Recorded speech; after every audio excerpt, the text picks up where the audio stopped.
Henry Brichelle from Yahoo Sports. Greg, I think you talked last month about wanting to be confident, needing to be confident that you guys can contend or beat the elite of international soccer heading into 26. Yeah. Do you to be confident in that heading into 26? Do you feel like you have to do that over the next 3 years, especially because you didn't, outside of Mexico, beyond Mexico, you didn't really do that over the past 4 years? Yeah, I think it's a process, and you have to take everything on board. The experience against England in the World Cup, and then Netherlands in the World Cup, and now Germany, and every opportunity we get to play the elite of international soccer, we need to learn, and we need to figure it out. And tomorrow will be another example of us getting an opportunity and seeing what we can take from that game. We know Germany's a good team, a ton of talent in their roster, and for us, it's a great opportunity. Steve? Hi, Steve Goff, The Washington Post. Greg, on and off the field, where do things stand with Gio? Talks with him in rebuilding a relationship, and on the field, where he is physically and fitting back in to your system. Well, I appreciate the question, and I know that's going to be on people's mind. And what I'd say is that we're moving forward. I'm not really really want to talk too much about the past. I think it's about talking about the future. And Gio's done a great job this week in training. He looks really sharp, really strong. You can see his quality. And for us, it's about how do we build him up? Same way we have other players in the squad, and to get the most out of him, for him to help the team the most, and for him to return to Dortmund in really good shape to keep pushing forward. Jeff? Jeff Carlisle with ESPN. Greg, in terms of your midfield, not only like where Gio is going to be deployed, but obviously you're without Tyler Adams, so how does that impact your decision making in terms of who plays where? Yeah, I mean, it's just something to consider, right? Whether Gio starts as a winger, whether we play him as a central midfielder, whether we play him in a 4-3-3, attacking midfielder, a lot of things to consider. For us, it's interesting just to see over these next 3 years how these roles can develop. How other guys can potentially step up. Johnny Cardoza, Leonard Maloney in camp. Luca De La Torre. So we have options, and it's just about how do we find the right mix to be most effective in the way we want to play. Straight back to your right. Amelie Stiefert at ZDF German Television. This will be the first match of Julian Nagelsmann. How do you think will it affect the game? Yeah, it's I remember my first match as an international manager, and thankfully I had a month to prepare for it, and he's had 3 days. So I know he's a tactically very astute coach. And for us, it's interesting to see what he's going to do and how he's going to, interpret the talent that he has into a formation. But my guess is it will be, something that they've done before. There will be some familiarity to what they're doing on the field.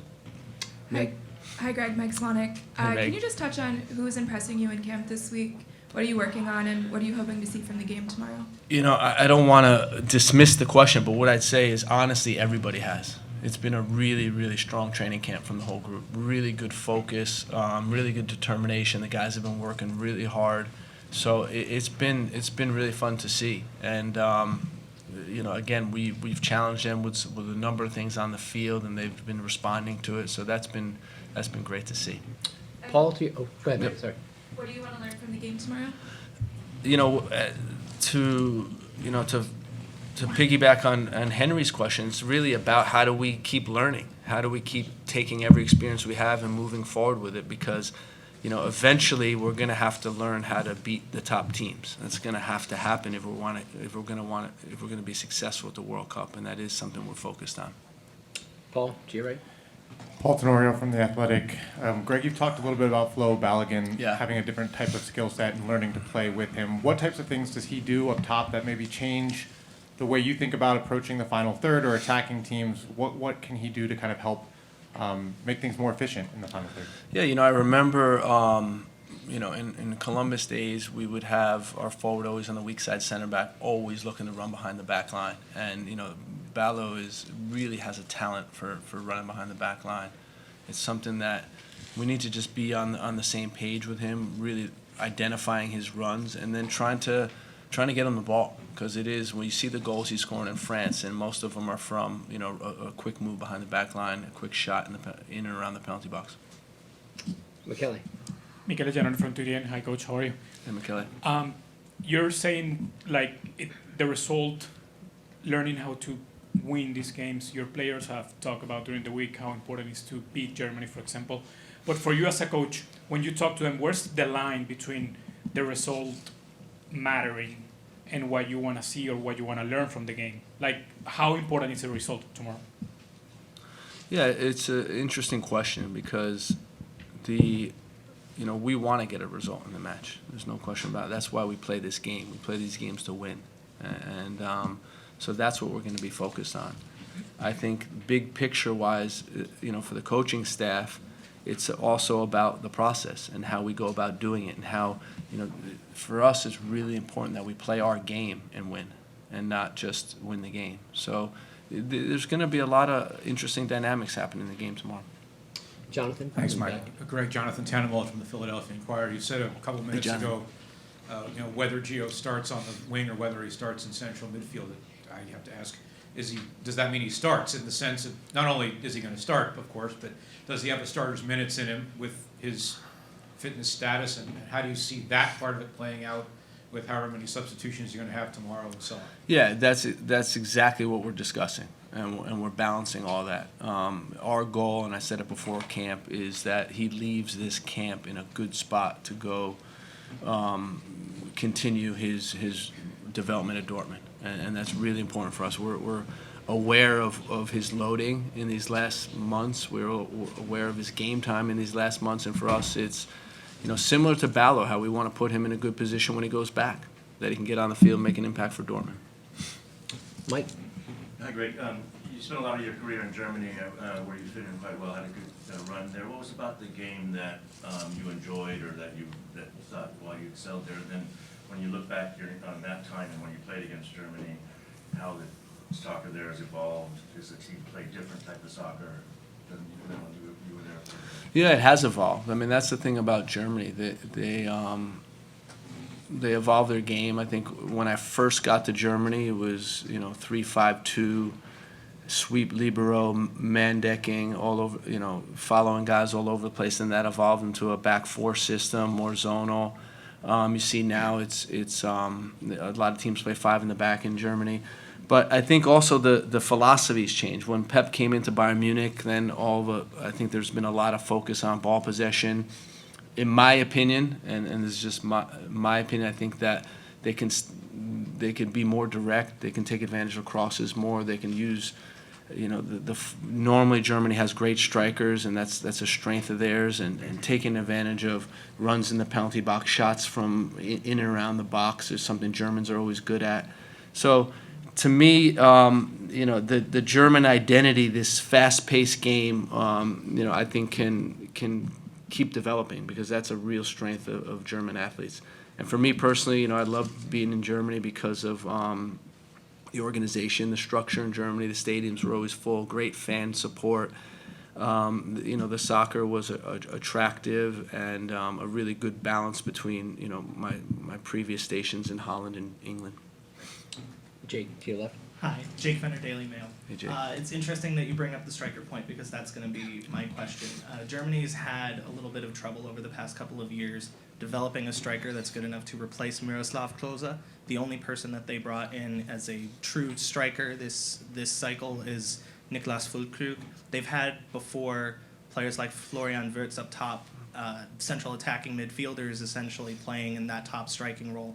Is there anything that you're doing specifically to address that format going, not format, but just that the way those players are deployed going forward, and how have you been trying to scheme a way to tackle that?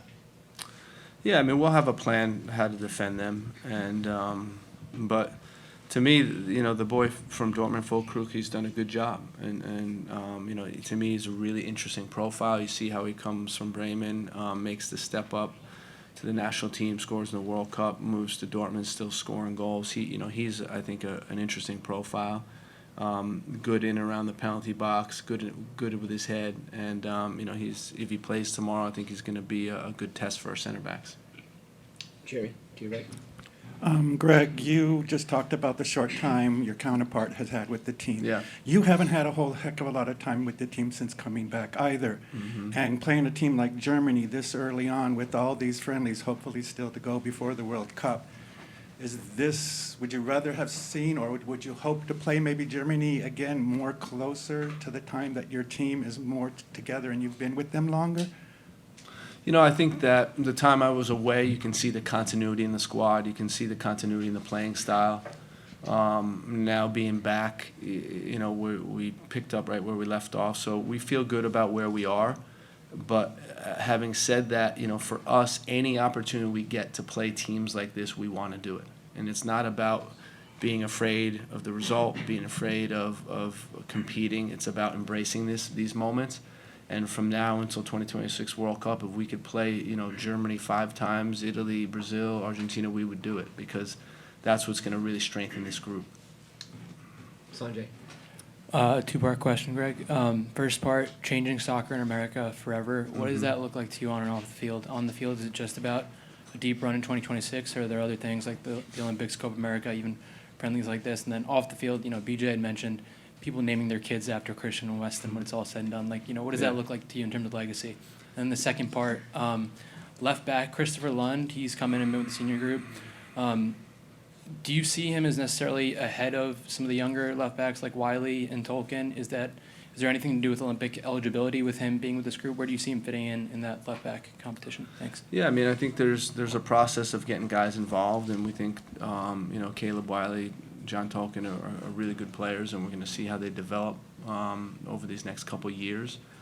Regarding the first part of the question, for us, it's not necessarily about creating individual legacies or anything like that. It's more about, I think, the public getting to know who our players are and how special they are as people, and how good human beings they are, and really falling in love with that side of it. When you see actions, an example would be after the Iran game, how our guys are consoling the Iranians, even though we're so excited to go through, it's still the empathy to go to a competitor and pick them up and say, well fought battle. So I think that's what we're talking about off the field, really getting the public to understand what this group is made of and our team culture.